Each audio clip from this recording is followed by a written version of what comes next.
সামনে আমি চা নিয়ে চলে এসেছি। তোমাদের কি চা খাওয়া হয়ে গেছে?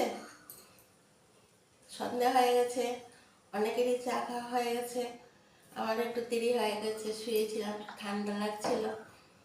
তা ভাবলাম বন্ধুদের সঙ্গে গল্প করার সময় হয়ে গেছে, যাই। বন্ধুরা, তোমরা আমার সাবস্ক্রাইব করছো তো? তো করলে আমার রান্নাগুলিও দেখতে পারবে।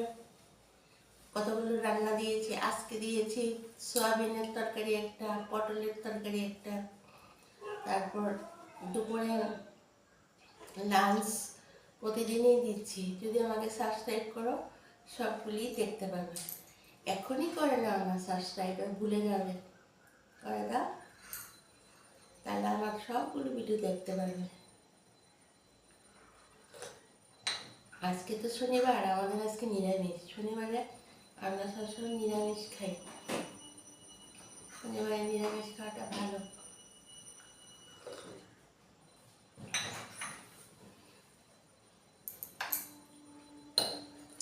বিকেলে যদি এক কাপ চাই খাই, আর কিছু খেতে পারি না। দুপুরে খেতে খেতে তো অনেকটা বেলা হয়ে যায়, তারপর আর কিছু খেতে ইচ্ছে করে না। আমি বলি যে না, পুজো টুজো দিয়ে আমি বলি এখন বন্ধুদের সঙ্গে একটু গল্প করি। আজকে সবারই ঠান্ডা লাগবে বৃষ্টিটা হওয়ার পর। কাল থেকে যদি আবার রোদ ওঠে।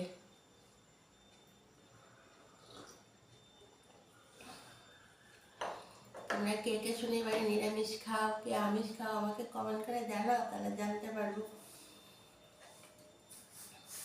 শনিবারটা অনেকেই মানে খুব, শনি বৃহস্পতিবার। আমরা আগে বৃহস্পতিবারে নিরামিষ খেতাম, এখন এতটা দিন খাই না বলে শুধু শনিবারটাই খাই নিরামিষটা।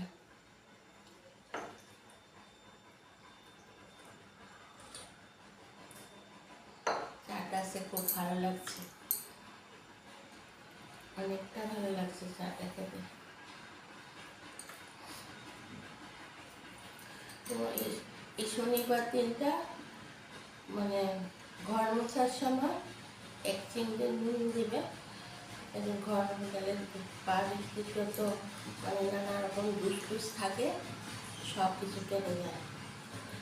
সববার দিনই, রবিবার ছাড়া আর বৃহস্পতিবার ছাড়া সব দিনই ঘর মোছার সময় এক চিমটে নুন দেবে জলটার সঙ্গে। তাহলে ঘরের মধ্যে যত মানুষের নজর দোষ বা কেউ কিছু খারাপ ইয়ে করলো সব